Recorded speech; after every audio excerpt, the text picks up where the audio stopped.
On. Hello. 1, 2. One, two. We're going. Welcome to the actual first episode here. We said that before. Yeah, I know, but this really is. We did a run through, and it went very, very, very well. Which is why we're not using it. Yeah. So this is Unlistenable with Tim Briffa, me, John Jenkinson. The point of this podcast is this is the first one. We're going to grow from here. Is the plan? This is the idea behind it. Explain the idea behind it, Tim. Well, originally inspired by Channel 4's After Dark, which we're both fans of, and we thought of doing a TV kind of version. Of course, that's completely unlikely at this point because you wouldn't even be able to broadcast the stuff they talked about now. But we want to go towards that eventually. But anyway, the idea is to start. Well, we would have thought of having guests and whatever, but we just thought let's just fucking start it as a podcast and be informal, and we'll just build up, like you say. It's basically being able to discuss a topic, an informal conversation with. After Dark, I should say, was a 3-hour show. Is when Channel 4 started. It was one of their kind of pioneering programs. It was on a Friday night, and it would run for 3 hours. Had a load of interesting guests. You might have about 8-10 people around a table. And they'd debate something, but they were very controversial stuff, and it was really fascinating. And there's the one where Ollie Reed was with the Kate Millett, was it? I think so, yeah. The feminist, as he called her, bull dyke, and he jumped on he tried to kiss her over the couch. Anyway, so that's the sort of thing we're going to be trying to emulate to drag some feminists in and jump over couches, jump at them. So yeah, we're basically going to start off with one topic today and see how it goes. It's probably going to be massively irritating. Yeah, listening to two sort of uninformed middle class idiots talking about. We should say who we are, shouldn't we? Or is that? Oh no, it matters. Okay, it doesn't matter. All right, we're two blokes. Thank you for listening to this. Bear with us.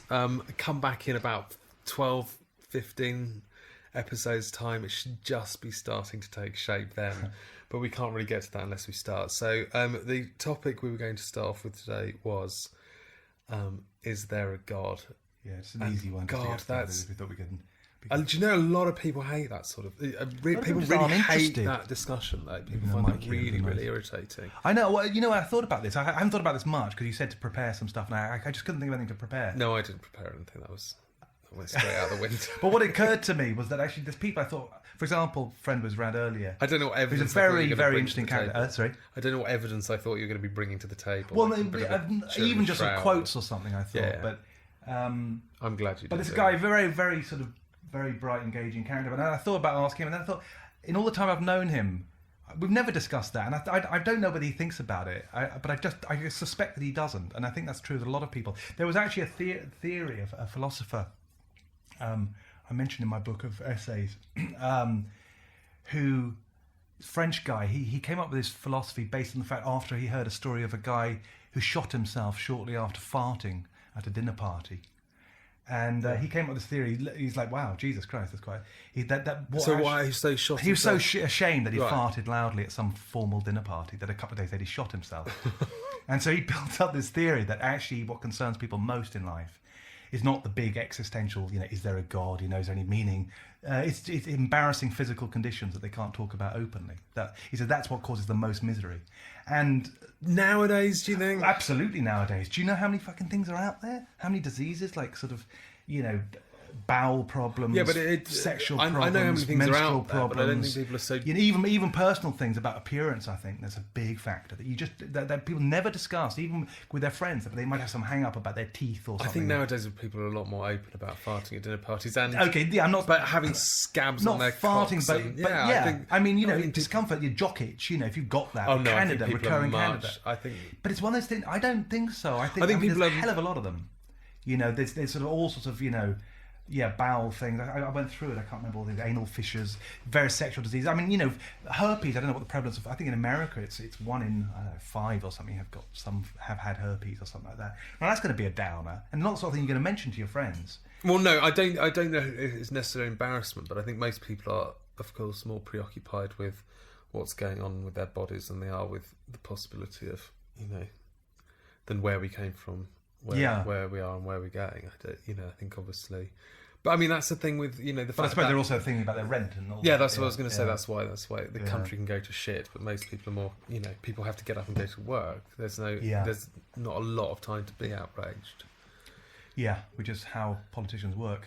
Yeah, in a way, keep people confused and broke and whatever. They're never going to question the bigger issues.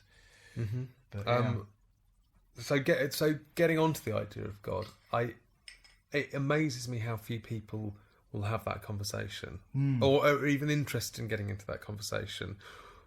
And so let's get into that conversation. Okay, that's a good way to on the premise that no one's interested. So let's nobody's get interested. Let's get listeners let's based on waffle on in a really uninformed that way. Everyone's interested in. Yeah. I think that's as I say, this is the first episode. It's going to be so populist by the 25th episode. It's going to be like TFI Friday. Have you seen the newspapers? Okay, exactly. I read this earlier on the way to work. Steep right Apparently, there's a study that's just come out. Yeah. All right. So you so let's have this conversation. You tell me what your opinions are on God. Go. Okay, go. So you believe? Well, I went to a Catholic school for monks and all that kind of stuff. And I was sort of religious, really. I was very superstitious. We had it all bred into us that, you go to hell if you fucking so much as fucking jerk off, basically.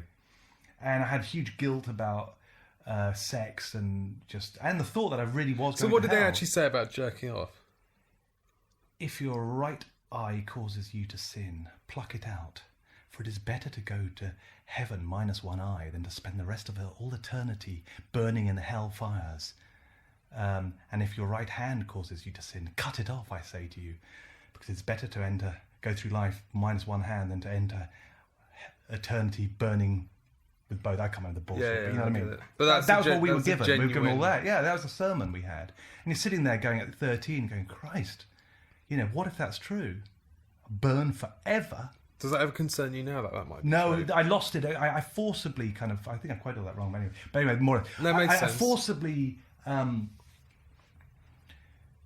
kind of disengaged from it, and I kind of started to this can't be true as well. But it took a long time to actually fully just go, right, okay, I really don't believe it. And then the trouble was around about 20 or 21, because I dropped out sort of 16, so I kind of didn't have the full indoctrination. Then by about 20, I was partying and doing all the kind of stuff, having sex and enjoying myself, and I wasn't guilty about any of it by that point. Then what I had was a slight existential crisis. Yeah. Where it's a bit hard to explain this, but I kind of basically started thinking too much about life and stuff and came to the conclusion that everything was futile. I suppose a lot of people do it to a degree, but it really did. This was a real problem for me. I actually came to the conclusion that, because at that time I wanted to be successful, famous musician, make money, screw around, do all the stuff. And I kept on thinking about what that would mean.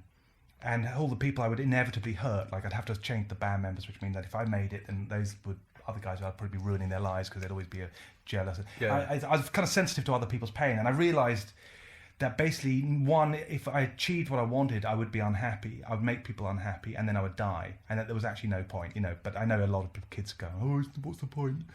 But I really did get. They do have a point. Yeah, they do have a point.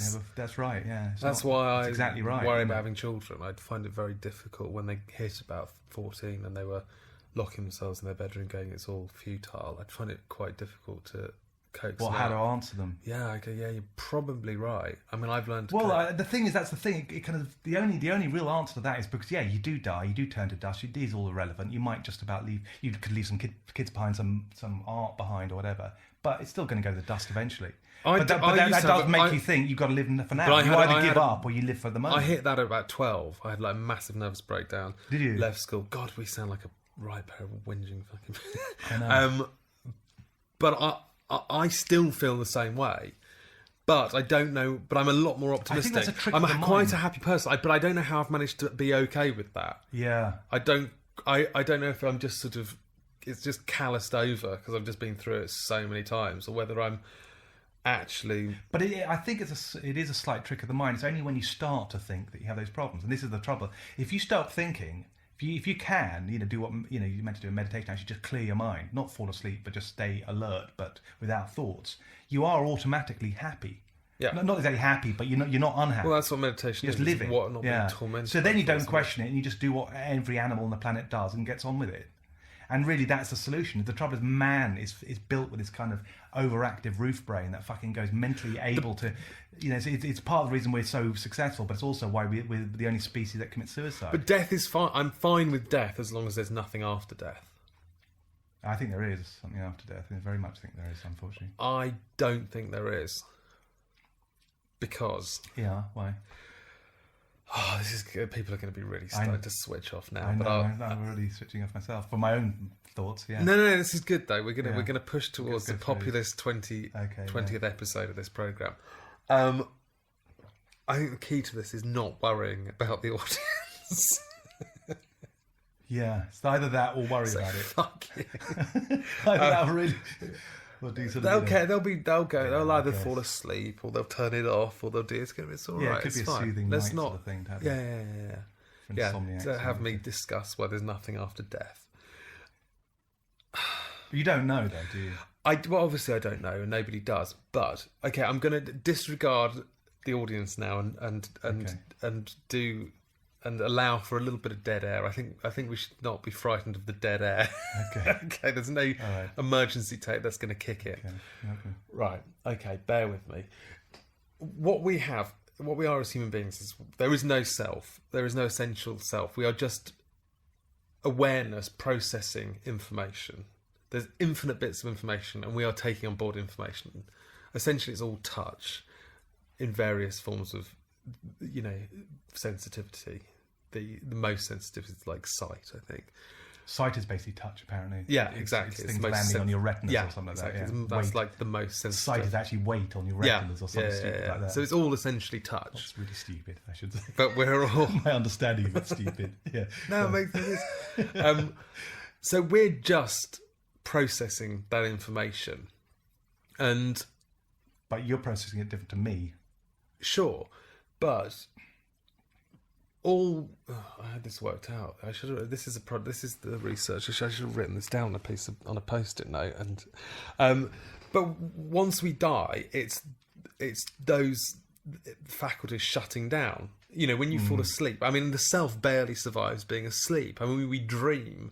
We have this sort of. We have periods where you're unconscious, aren't there? Yeah. Well, there's nothing. Just nothing. Yeah. No. So. Well, then again, we say that. What we can say is that we don't remember anything from it. Perhaps there is part of you that's conscious. We just wake up and just don't remember any of that bit. Yeah. Just remember the exciting bit where we fly and get chased by some animal. But I mean, they do brain scans and see what happens, and you are in deep. Unless the brain obviously is not. It's the brain. It's sort of it is conscious because you wake up at noises and things when you're asleep. I mean, even. So there is a sort of, you could just say, your heart's continuing to beat without so something's going on. There is, the brain is still working. Yeah. But even But a few months. When you wake up and you go, where am I? When you're in a strange house. I woke up a couple of months ago and literally went, who am I? Really? Oh yeah. And I had a moment where I was like, I was nobody, and I had to must feel like, regather. And there is essentially no self. If you cut your legs off, you're still you. If you shave your head, you're still you. Your thoughts are not you. I know this is, and also we're mostly made of bacteria. No, we're not. We're not mostly bacteria. We're mostly water. Well, speak for yourself. Hang on. There's a lot of bacteria. In terms of there's huge fucking. Which affects your mood. Put it this way, without the bacteria, we'd be dead. And also, they do. So who is us if we can't live without the bacteria? Is that true? If we get rid of the bacteria, right. Yeah, but if we get rid of the water, if we get rid of the blood, if we get rid of the oxygen, but bacteria is actually a living thing. Yeah. So you think, well, and also they are finding out bacteria? that certain bacteria make you. There was a new study. I hope there's no one scientific listen to this because they're just right. Oh no! Well, this is the This is the problem. This is why we have to really not. I think it's going to be a lot. Bacteria, you moron. We are turning into the people that I just said. There are so many podcasts of idiots talking uninformed shit. Yeah. What happens in the comments? By the way, I should point out, I don't. John listens to podcasts. I don't really listen to any except for the occasional political one. It's not really a podcast. So you passing the buck? No, I'm just saying I don't know what they. I'm not what regulating this. No, I'm usually just curious. What happens in the comment section? These people, they just got no listeners. I never read. Because that could be quite entertaining if they're just two blokes. Do you know what? I think it's become quite apparent that we have complete and utter disdain for anybody actually listening to this. Yeah. So yeah, there is essentially no self to speak of. So what survives after you die? Consciousness. Yeah, but what is you know? I don't fucking know. I Consciousness mean, barely you can argue survives that out sleep. scientifically or whatever. I mean, my main reason for thinking there is because I've done things like Ouija boards, which I know people are going to poo-poo, but I've dealt with mediums. I've gone to spiritualist churches. I've gone to quite a lot of personal mediums, trance mediums, and spoken to people who've had life after life experiences who are declared dead. I've had, the thing about this stuff is that you can have the people somebody who you none spoke of these to experiences. who died, the brain is still. Well, I have a fizzing. relative who. Yeah, but the brain is still fizzing away. After you technically I'm not sure. die.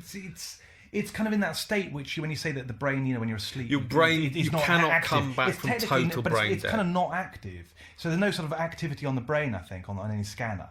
And yet they can be having very, very sort of elaborate experiences. But it's more than that, because it's this idea that people always write it off and they go, well, it's the brain shutting down as chemicals, whatever. But there's much more to these stories than that they don't explain. Like, for example, they might see stuff in other rooms and that gets verified. There's a lot and lots of this information that comes out. Yeah, One of the things I've noticed with this kind of topic, it's a bit like psychic phenomena or weird coincidences, is that some people who are kind of rational, they go, I've never had anything strange happen. I've never seen it. And they haven't, and they haven't really met anyone else who has either. Now, I've met tons of people who have, and I have myself. Now, why is that? And I think part of that is because you have to ask people these questions before they're going to start telling you stories. And if you're not interested in it, if you're one of these people who doesn't ask, then they never get exposed to them. Whereas I often have chats like this, and some of the stories I've heard. Now, I'm not expecting other people to be convinced by it. It's just my own personal experiences. You shouldn't believe me because I'm telling you I've met people. But I am telling you honestly that I've had the moment I've talked about bizarre coincidences and whatever, and it's amazing. There could be 4 people at a table and someone will come out with a fucking unbelievable story that you go, my God, that happened to you. But I think what's important if you're open to this stuff, or things like near death, they say, well, actually, you know what, my mum's declared dead on the operating. I said, really, what happened? And then they'll tell you a long story. And unless the world is full of liars and fantasists, and I know there are some, yeah, but these are people a lot of them are people I've known for a long time. I mean, I remember having one with a guy, who I've known since I was 2 years old. Now, I've never known him to lie to me in my life. Now, the idea that he would suddenly come out with this elaborate story about his dad, I can't remember the whole one, but it's a very fucking interesting story. Off the top of his head. I mean, that to me is stupid. But people do like to embellish, and this is Yeah, but he asked me to check it out with his dad. He was, I've also with him on another occasion when we went to a spiritualist church, and he got given a message, and it's very fucking bizarre what happened. I have not to this day been able to think of a rational explanation. The problem that I have is people don't approach it in a scientific way. It's fine if these things happen, but the thing is, science will never be able to sort of quantify these things because there are. I mean, you can approach it in a and you can say way. this happened, and you go, this is 1 billion to 1 against chance. I go, yeah, it doesn't prove there's God. Anyway, it doesn't prove there's life after life. Maybe it just was a coincidence. Coincidences are going to happen. And it's really, you just cannot convince people of this. I mean, it's very hard to really get any kind of evidence. I argued out on a forum this one about the spiritualist church thing I went to, because they were all poo-pooing it. I don't know how I get onto this forum, but it was a sort of skeptics forum. And I said, well, you don't really you say that there's no afterlife, but you don't know. And I mentioned this story. I'll give you, I don't know if I told it to you, but anyway, but in a nutshell, my friend who I've known since I was 2 years old, he said, my flatmate goes to this spiritualist church. They do psychic readings every week, and a medium gets up. It's free to go in, and they just get messages for people. You're going to tell me a story now. Yeah. And then nobody else could have known that apart from... That's exactly... Well, that's the reason I mention that story is because it's one of those stories. Because if I told you, I could tell you other ones, but there are possibilities. Okay. This one I could not think of. We're going to go back onto the God thing. But tell me. Well, this is relevant because it does make you think there's an afterlife, in which case which leads to God. Okay, all right. Tell what happened. Okay, so he said we should go. And my flatmates keep saying it's really interesting things have happened to her. So they told her that a dog had died, described the dog, and something had happened the night before it died, and it was all accurate. She was very hung up about. She had a guilt complex about this dog because she hadn't taken it for a walk the night before it died, and she felt really guilty. And they said right off, is it a red dog? Is it a red setter? All this kind of stuff. Anyway, she was saying you've got to check this out. It's really interesting, this place. And so one night, I think it was a Tuesday to do it. He said, "Oh, do you fancy going along tonight? It's 7 o'clock. It's like the start 7:30." I said, "Yeah, all right, sure, let's do it." And then, so I said, he said, "So what would you like to know if they pick you out?" They pick lots of different people. It's not just one.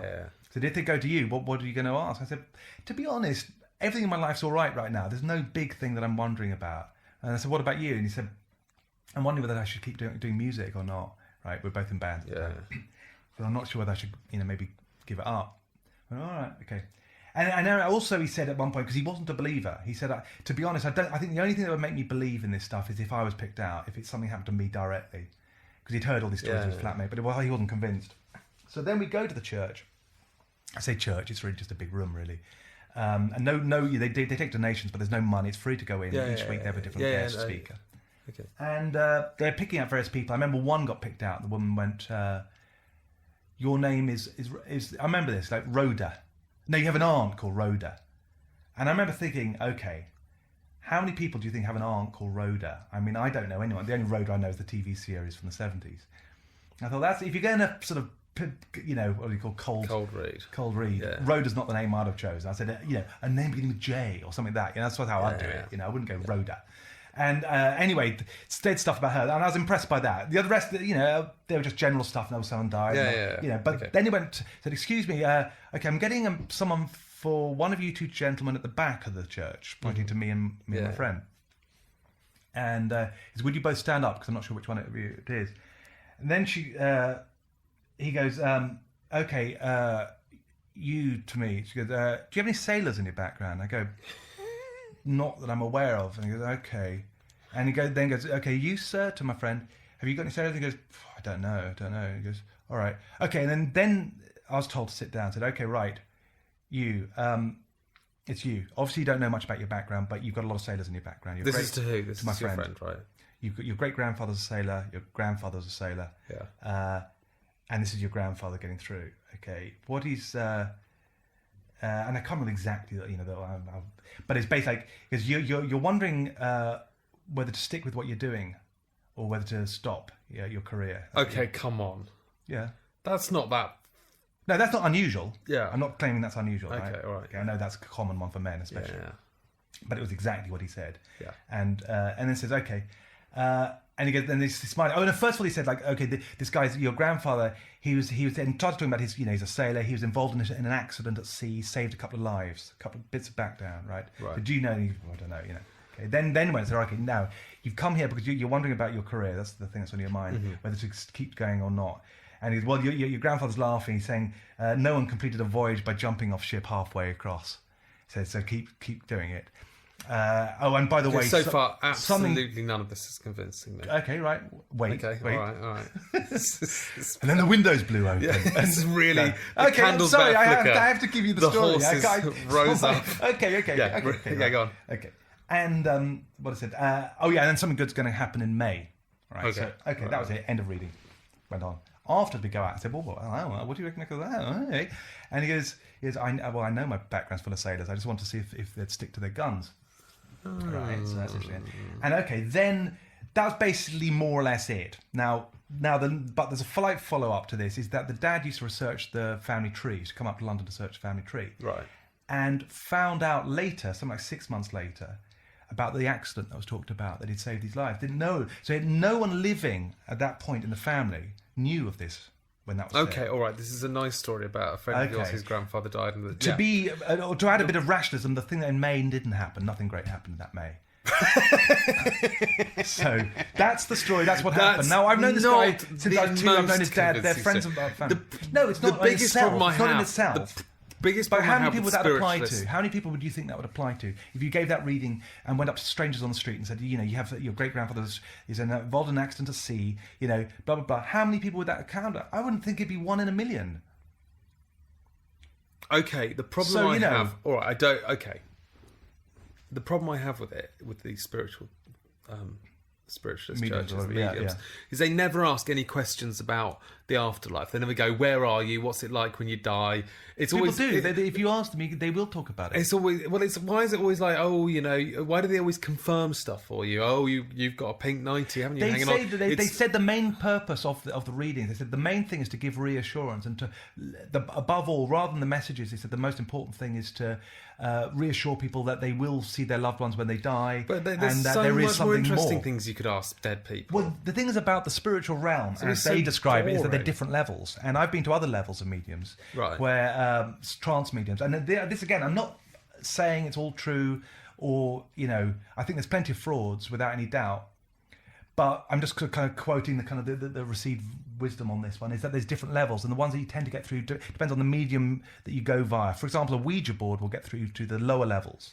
It's like, whereas using an actual medium themselves will get you communicate to the above levels. They're not spiritually advanced, but they're good people. Ouija boards tend to get through to the darker entities that sort of don't want to leave, don't want to acknowledge their death, kind of thing. They sort of fucked up. They want to sort of still attach to this world. The next level, like I say, through a medium like a spiritualist church, would be more the kind of your Aunt Doris types.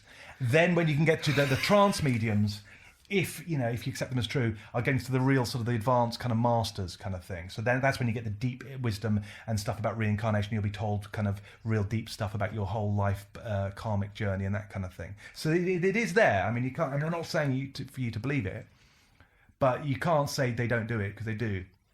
There is a real danger. I've just never heard any story from a medium that is of any theological or scientific or spiritual of any interest at all. It's always like, Uncle Jim says make sure you defrost your car in the morning because he knows you often have it. Yeah. It's always completely but also you facts. might be dealing with mostly frauds, the ones you've looked at.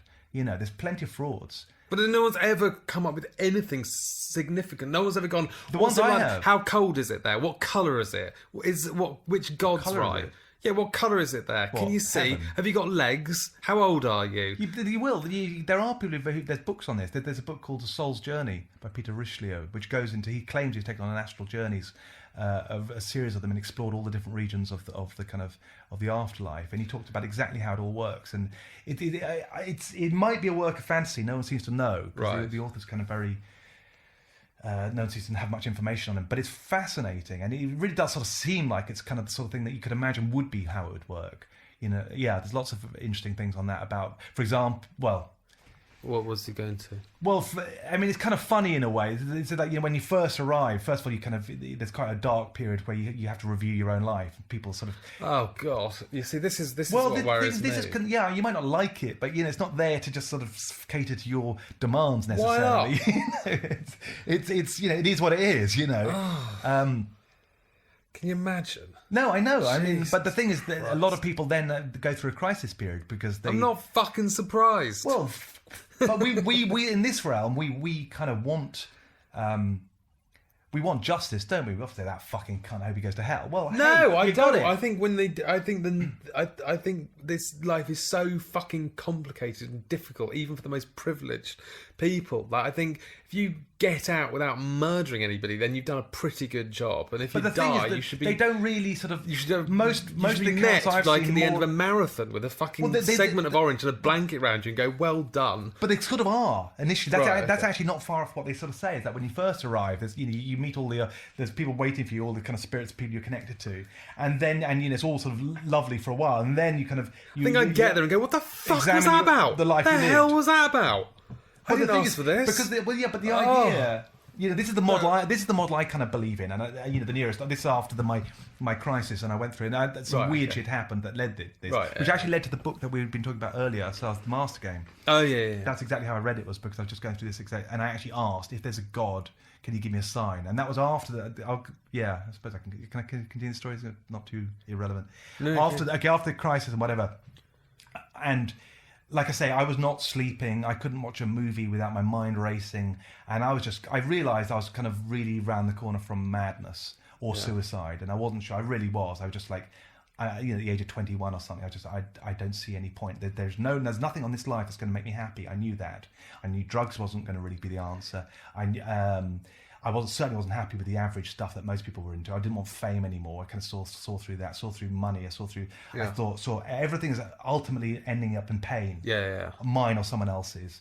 And I thought, this is horrible. I've seen things too close, too really, and I didn't have an answer. And so then I said, okay.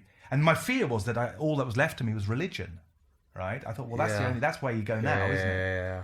And then I thought... I've had that crisis. And I thought, fuck, the last thing I want to do is end up one of these hippie guys. Either I don't want to go back to church and the shit I'd left, But also, I didn't want to become one of these hippie guys. If I go to the meditation, religion, spiritual thing, I was living with a guy who sort of more or less a self-professed guru, who was this complete sort of, and I thought, I do not want to end up like that fucker. Because he was a fucking, and I thought, well, that's the kind of two options, isn't it? You either kind of, chant with beads, or you go to Catholic church and confess your sins. And I thought, neither's very appealing. They're not me. So then I did this thing, which I never thought I'd do, and I said, look, if there's a God, I need a sign. I need to kind of something. Yeah. I've hit a fucking wall. Were you on your knees at this point? I asked a question mentally. I beseeched. I said, I need guidance. Where were you at this? Well, I was living in a squat in Chelsea. And were you on your knees at this point? No, I wasn't. It was just a mental sort of Did you have your hands clasped in front I don't think so. I don't fully remember. I just remember saying it like very, were you very picturing clearly. a God? Because when I was sort of picturing the moments above I've prayed yeah. in my life, for those desperate moments, I always find it very. I spend so much time trying to picture God, and then I come up with some sort of Old Testament man with a beard. I know that's obviously not God. And then you come up with this sort of wispy, sort of will-o'-the-wisp kind of floaty thing. It's just I find it almost impossible to. I think I was also thinking in terms of spirits as well. I think it wasn't just a God as such. I just wanted to know if there's more to this life or not. Really, it's sort of something like that. I'm not sure if there's something out there. Let me know. Something like that. Yeah. So then. A 21-year-old who partied too much in a squat in Chelsea, praying to God for the guidance. It was opposite the army barracks in Chelsea. It wasn't quite as clever as it sounds. Well, actually, that sounds scary. Anyway, yeah.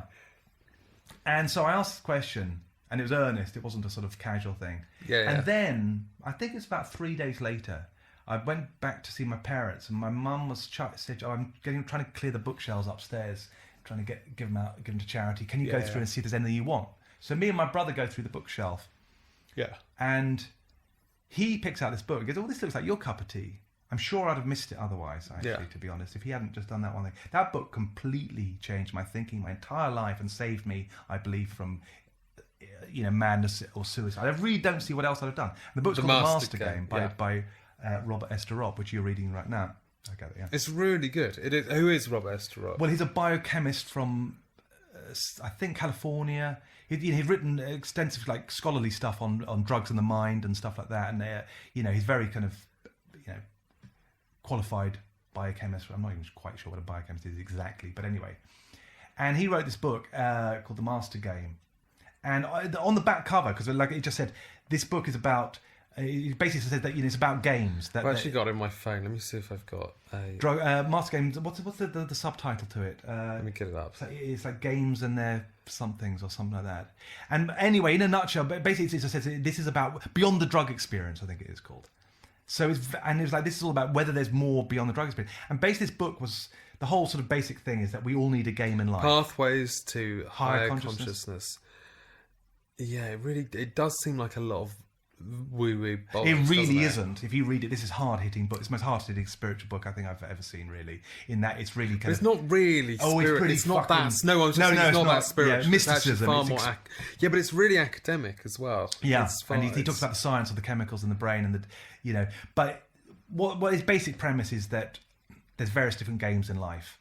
The family game, the fame game, the money game, the religion game... there's darker games like the war game, the Moloch game, he calls it. Yeah. Power game, I can't remember. And he gives them a nickname, like fame, he calls it cock on dunghill. And he talks about some people who are just devoted to fame and basically, they only read, the most extreme form is that all they care about is just reading their name in the papers and whatever. Yeah. Anyway, basically says that all these games are an illusion. Some are kind of more harmless than others, but they're basically none are going to give lasting happiness. Yeah. There's only, and he says, but it's better to have a bad game than no game. He said that's when you go mad. Now this is exactly where I was at. Yeah. And then he basically said there's only one game. The drug game. He goes into drugs, and he says that drugs are a cul-de-sac. They'll leave you. It'll give you glimpses to a higher. Such a shame that drugs are a cul-de-sac. It's a real. But then, if they weren't, fault. What would you do? Sit around just take a drug? I would. Yeah. But imagine it. I mean, it sounds good. No, but that's what I mean. If it wasn't a cul-de-sac, if it fucking worked. Do you know what? It's only 2010, 2011, after I bashed my head against the wall with drugs so many times, and I found methadone, that fucking meow drug. And I took it. I thought, That's it. That's fucking it. They've invented the ultimate drug. This is Yeah. it. I can just take this all the time. Yeah. Fucking great. Obviously, that lasted about 3 weeks until it Yeah. all fucking fell to pieces. But, you know, I'm still slightly hopeful that one day it's not going to happen, is it? No, it won't happen. As he says, he calls it spiritual burglary, Yeah. drug taking. But it's good that he doesn't it's that condemn little it. And he wrote this in glimpse, so 1968 when everyone was into drugs. And he was right in the middle of it all. It's Yeah, very, yeah. very prescient what he said. Because it's do you not- fucking accurate. But I think people who haven't, I do think drug addicts and alcoholics are slightly closer to enlightenment than people who aren't, because they've seen it. They're aware that it's an internal problem, not an external problem. They're aware that something needs to change. Well, even if they're not consciously aware, they're still drugging. That they're still realise it's a problem with the brain. Yeah, okay. It's the thoughts that are controlling you, and Maybe, if you can stop those thoughts, you can get in touch with. I'm not sure if they all see it like that, but yeah. No, I don't think they do see it like that, but they have realised that the solution is internal. It's not going, you know, because I realised from ecstasy that, you know, you can be truly, truly happy on a wet Wednesday morning, sitting behind your sofa, watching daytime TV. You can be blissfully happy with that. You don't actually, you know, and I think without realising that, I think, you know, you'll be chasing other things. You'd still be chasing. Yeah, you certainly could, for example, see through money quite quickly. Well, it depends on your thinking, but it's a very quick way to see, God, what a pointless fucking game that one is, you know. So you can tick off some games, say that one's pointless. This whole idea of this, I have a problem now, because I have realised that some form of Buddhist, Zen Buddha. How long have we waited on? I don't know. For? I'm more worried that it's going to switch off. 36 minutes. Because the last one time we did this, we mess around. The machine switched off midway. Which is, now I'm going to sound like really an nervous. Absolute fucking West London middle class prick. Yeah. Who's spoken about trying to find enlightenment through methadone, and now having read a few books about Zen Buddhism. But what does it matter if you're middle class? I mean, if you said that if you're working class, so that becomes valid, you know. I mean, but it's because we don't have any identity. You know, there's nothing I can be proud of. It's slightly overprivileged, enough to be introspective, and enough to. Oh, I hate myself so much. I know, I do too. It's just thanks, love. But I have realised that probably Zen Buddhism is right. I think it probably. Well, that's is. like the mask game. There's a certain point. Again, you see that if you actually think logically. But why am I going to work You arrive tomorrow? at the same. When you talk about the teenage son, it's very hard. You don't even have to be spiritual to arrive just through logical thinking. But why am I going to arrive at the work same tomorrow? answer? Because if you've got your teenager we mentioned earlier, you're going, it's all pointless. You go, well, yeah, he's kind of right. You know, you will die. It will be pointless, and it will be painful probably as well. There'll be a lot of fucking pain at the end if you're not careful, or just unlucky. No. I mean, I heard a story just tonight about fucking grim story. A friend of mine said, Well, let's tell the audience. He said he used to party on. He's the guy who'd be partying at Ministry of Sound, dancing on the speakers, above everyone, all the girls cheering him. So he went around to see him recently. He's younger than him. He said he was just like a cabbage virtually. He just said he would nod off every half an hour. He just couldn't take it. What's wrong with it? I can't remember what he said. Maybe it's some illness, but he's on the way out. I gather, or something. I'm not sure, but it's just when it's someone that you used to remember as being the king of the party scene. You now look at him, it looks like. He's not that old. But a lot of the kings of the party scene end up like there is a bit of that, but also they're not. That was a long time ago. He didn't continue doing that forever. I don't think. Oh really? But it happens to people randomly. There's plenty of people. It just happens. This really is. So what I was going to say, is the party podcast, isn't it? Yes. But going back to the teenage son. Yeah. What's a mother going to say? And they're either going to say, "I'll just clean your room and shut up," whatever. But if you're going to try to give them real advice, you're going to have to acknowledge that, they're sort of right, but also that leaves you two options: kill yourself, or make the most of it because it's precious and enjoy it. I mean, that's really it, isn't it? I mean, the only two logical solutions. And suicide is very dangerous. Is it precious though? And you're also missing out on all that potential time you could be having a laugh. Okay, it might be bleak at the end, but still the time in between. Or, like I say, you just say, well, isn't that more reason to fucking enjoy every second you've got? Yeah, but you can't enjoy every second you got. Well, try to enjoy it. No, you can't. But you can't. But you can try to. And that's I mean, life's difficult for most people. And Life's difficult fucking for difficult for the most privileged, people. but life is difficult full stop. I know, but largely that's a political fucking issue. I mean, if it wasn't for the having to pay your rent and all the shit that we have to deal with, I mean, you could, in theory, live on an island with a fishing rod and be able to live. And have a place, and it doesn't cost much for a basic place. You could have $5,000, you could have a sort of livable accommodation. If it wasn't for the fucking ground rent and all the shit that building, whatever. Theoretically, in the past, for example, you could, if you weren't being exploited and didn't have to worry about the Catholic Church trying to murder you and all the other shit they had to deal with. But if you're just left alone, life would be like wouldn't have that much stress. I mean, okay, it'd be stressful, but it wouldn't be. It could but be. My life doesn't have that much stress at all. I mean, comparatively to the rest of the world. No. But it's still stressful. It's still fucking irritating going, I wonder what that lump is. Perhaps it's cancer. Oh, God. Do you know what I mean? It's still, I've got toothache. I do enjoy life, and it is sort of, there are moments of, it's wonderful, but a lot of it is incredibly stressful. And I probably would, if I had the choice to be aborted, I probably would choose that. Would you? Yeah. Really? Yeah. To never have experienced it at all. Because I think the other thing about pain is it's temporary, and even if even at the end it's temporary. No, it's not. It might not be the drawn end. out. Not if you've got face cancer. Well, yeah, but it will stop when you die. Yeah, when you die, and then either it stops, so it does actually stop. You go to hell. Or you maybe go to even hell. Most people who talk about forms of hell still say it's not forever.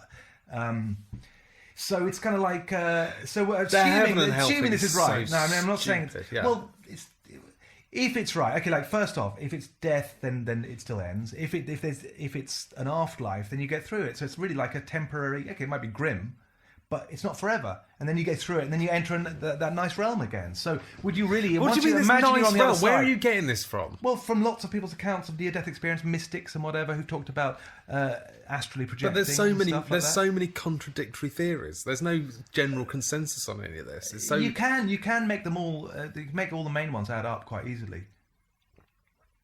It's a kind of thought realm. That's how most of them describe it. So someone can have a different experience of it, completely depending on their mental paradigm of what they imagine it to be.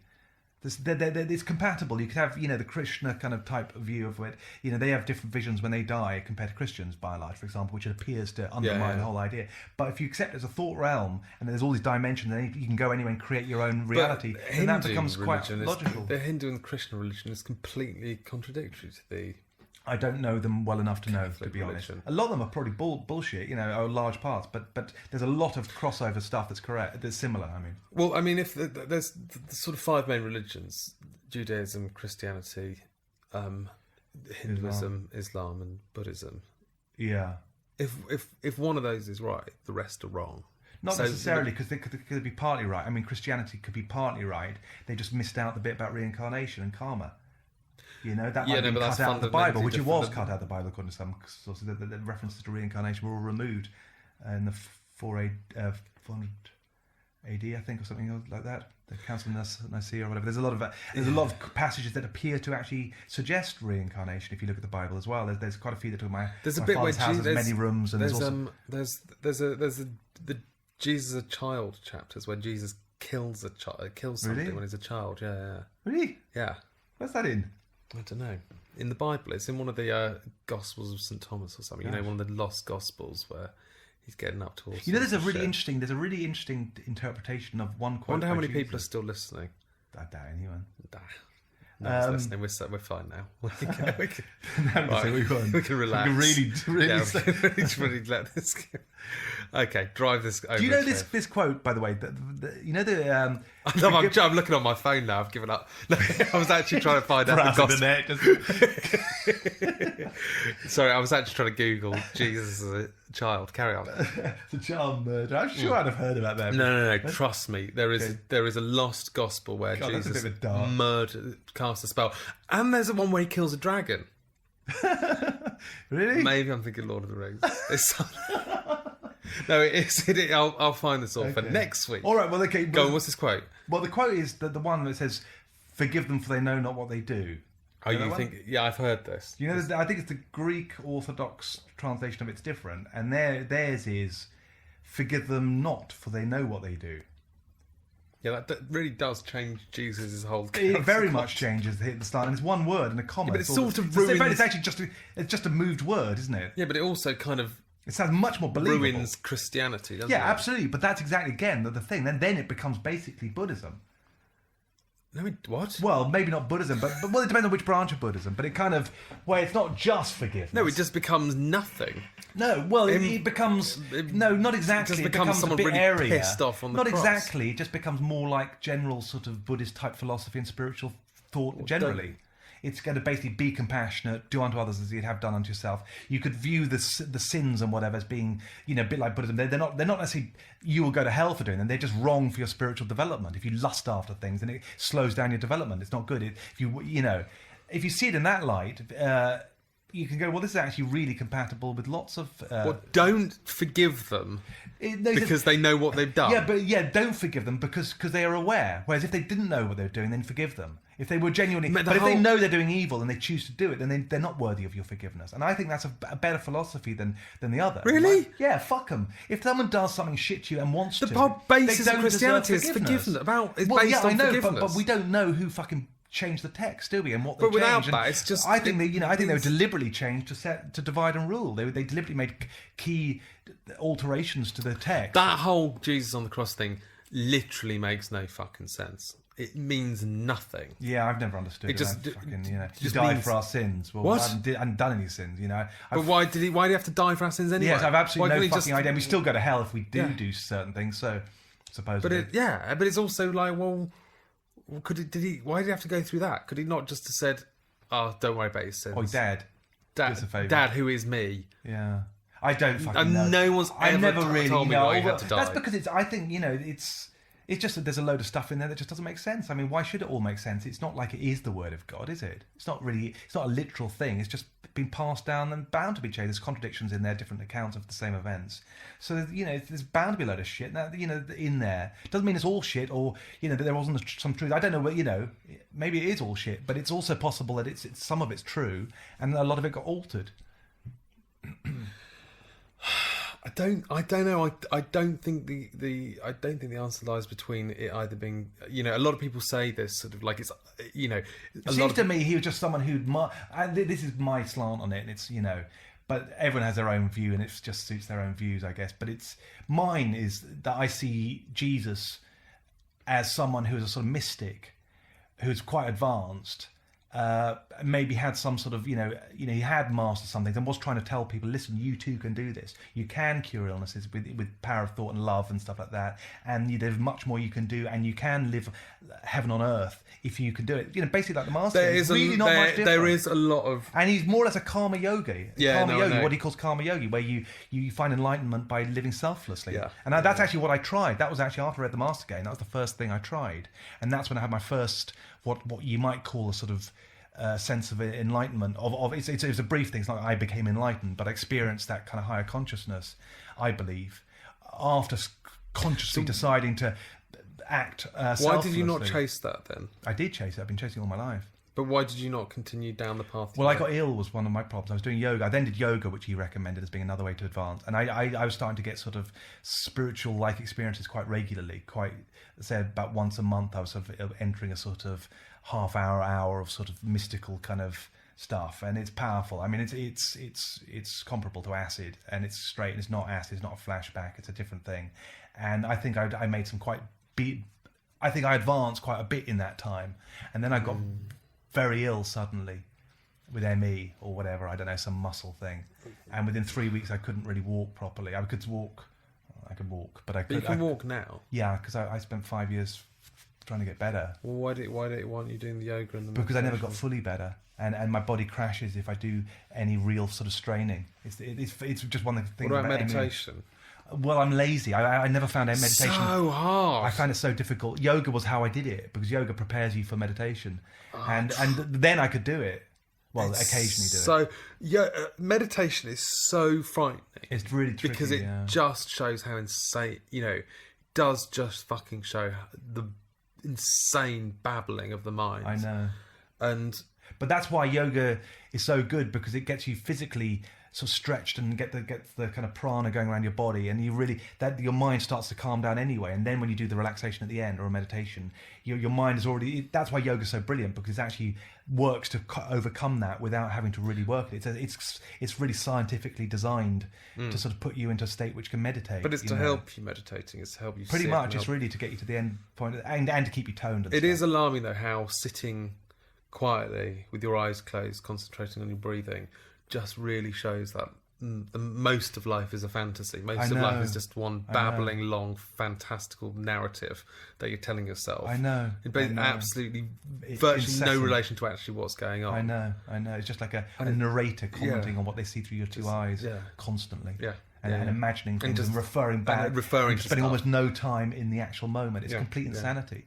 And that's what The Mask Game is a great book for pointing out. It's just, in a very kind of logical way, that it is insane, that we're all in a sort of, in a way, mad. Completely. The only time we're not mad is when we actually switch stuff off. And then you actually see life, you're actually looking at it. That's not mad. This is what I was going to say about the Zen Buddhism thing. The fact that I now, when you come to that realisation that we spend our lives in this complete and utter fantasy of telling yourself this narrative, status anxiety, anxiety about money, anxiety about health, anxiety about what people think about you, anxiety about what you're going to be doing, anxiety about what you've done. Just this constant, ridiculous, retrospective narrative you tell yourself about this just nonsense. It's sort of quite hard to go, right, so I'm going to save up to go on holiday there, and I'm going to get this. What the fuck am I even participating in this? Why aren't I up the fucking mountain on the yoga mat denouncing all this as madness? Well, again, I mean, I hate to sound boorish about this, but The Mask Game's great. You haven't finished it, have you? It's great at answering all these questions, because that's why I loved it so much, and why it's such a perfect book for me at that time, because it didn't say you have to abandon that stuff.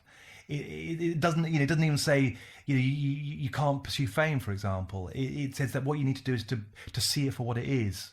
And he talks nonsense, though. Yeah, but but the thing is, fame is. But if you're, as he said, like certain people are thrust into that. For example, if you're a politician and you want to do, you are without even intending to, you have to sort of play the fame game to an extent. You can't just say what you want all the time and not worry about it. And it's. What he points out, that the real thing is to realise that you wear masks, but to be aware that you're wearing a mask. So you can sort of go into that mode. Like if you're going on stage, you can go, right, now I'm going to be a rock star or a comedian. I'm going to play this kind of persona. But so long as you know it's a persona, or you do an interview and you hype yourself up a bit and you kind of, yeah, man, I don't know what it is, but you can still be a rock star. But a good example, I'd say Alice Cooper as a performer. He's Vince Furness or whatever his name is, and Alice Cooper, and so he's turned it into literally two personas, and sort of a couple of people have done that. Yeah, but I can't imagine Alice Cooper's particularly spiritually. But in a way, but that's what a lot of people screw up on, is that the reason why fame fucks up a lot of people. Yeah, but Alice Cooper because still chases fame. They don't know the difference between them and their true self. Alice Cooper's a complete, fame junkie. I mean, he'll do anything. I don't know if he is. I see him as a showman. He's a showman who sees likes, it as showman. And I think if you do that, he likes attention. I'm a showman. He likes a lot of money, Alice Cooper. Yeah, but that's not necessarily a problem, especially if you've got it coming. I think it is. I think it really is. You can enjoy your money if you're making money. I don't see it's a problem necessarily. I mean. It's again, the money again is another one. It's like, it's not the money that's the problem. It's whether you crave it, whether you get hung up on it, that's the problem, and whether it becomes your god. Yeah. That's when you've got a problem with it. But if you handed me £1 million, it doesn't necessarily. It's not going to corrupt, necessarily make me an evil or a different person. It's how I choose to spend it. I think it would. What time is it now? How long have we done? 53 minutes. That's roughly the wrap-up time, isn't it? No, we're going to do it. Let's just close on this. I'm going to say this. Yeah. No one's going to understand what I'm talking about, and then we're going to end on a real lull. Okay. You ready for this? I don't see the point, but yeah, okay. No, because maybe you'll answer the question for me, right? Oh, okay. I was thinking this the other day. I haven't actually formed it into words yet that have come out of my mouth, so this might literally make no sense at all. Okay. So bear with me. Yeah. I thought we'd end on a high. Okay. Okay. Can I even start this? Okay. Is consciousness there to facilitate the body, or is the body there to facilitate consciousness? Is consciousness there just because evolution is just there to? It's not interested in the individual evolution. It's just there to is only interested in the species, the development of the species, for it to carry on. Is consciousness there in order to make sure this body consumes water and food and functions, or is the body there to consume food and drink in order to keep the consciousness alive, awake, alert there? I've no fucking idea. You've been listening to Unlistenable with John Jenkinson and Tim Briffa. This episode has been sponsored by the Master Game. We will be back. You're going on holiday. Yeah. Just when you thought, my God, I need another Unlistenable with John Jenkinson and Tim Briffa, you're going, I'm going to deny you for 2 weeks. We'll probably put this out later anyway, won't we? Yeah, okay. So, anything else you want to say? No. Good. I think we've cleared everything up. I think we've sorted that one out. Is there a Got God? any further questions? Write in. No, there isn't. Bye. Bye.